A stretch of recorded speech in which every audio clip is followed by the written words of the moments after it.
Hi everyone, this is Neel, Raithatha, consultant, audiologist and director of earwax. Thank you for joining me in my latest video using the iClearScope endoscope. And here we have a patient who attended with a severely blocked and impacted left ear. They had been using some drops prior to attending, and it softened the superficial layer of wax and also the layer of dead skin that's lined the ear canal, and you can probably see that on screen now. Now a lot of that dead skin will come away as I remove the plug of wax.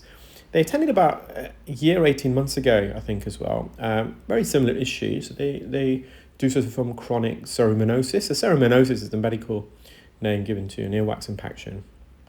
But previously they used carbamide peroxide, which is a one-to-one mixture of urea. So urea is a keratinolytic, so it breaks down keratin, and keratin is a protein found on the outer layer of skin, the epidermis layer, more specifically. So the epidermis layer of skin actually has multiple layers itself. It's got the stratum basal, which is the deepest layer, and that's where new skin cells are formed.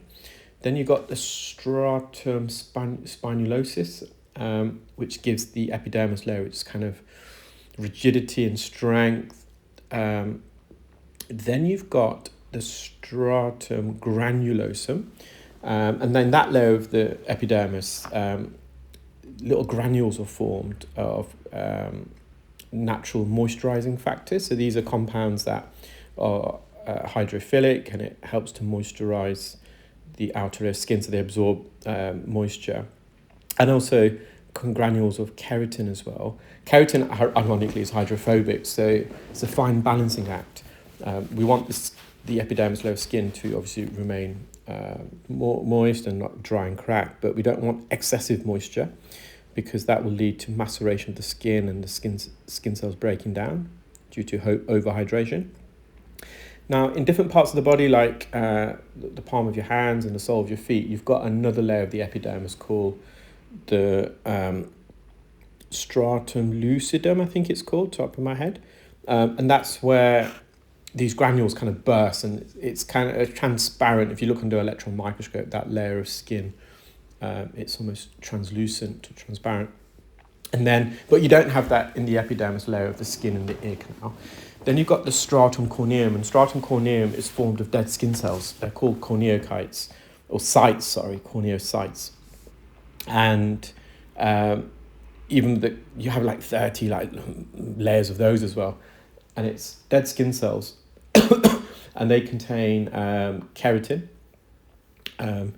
So keratin is a protein found not only in the epidermis layer of skin, but on our hair strands and fingernails.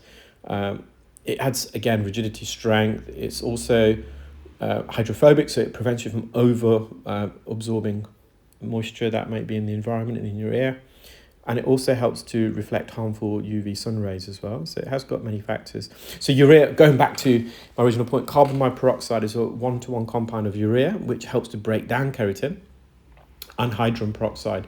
The problem with those drops, I find, is that it does break up the wax. It doesn't dissolve it. It's still in the ear, and it almost separates the solids from the liquids. So earwax is made up of dry and wet matter. Dry matter is the dead skin cells, any dust or dirt or hair strands, and the wet matter is sebum and the ceruminous sweat. So it kind of separates the two, but it leaves this horrible mushy residue. So, and that last time it was all over the eardrum. Now, as we approach this patient's eardrum, it does narrow. So we all have a narrowing as we approach the eardrum, about 0.5 centimetre away. We call that an isthmus. And then the ear canal widens again. And this last plug was stuck in that isthmus. I just put loads of oil, medical grade olive oil, just to help lubricate it, bind this wax together. And slowly but surely we remove it. Now, eardrum is slightly opaque, slightly retracted. They have got a bit of congestion. So the eardrum was mobile though. Well, I hope you enjoyed that video, guys. Take care, keep well, speak soon.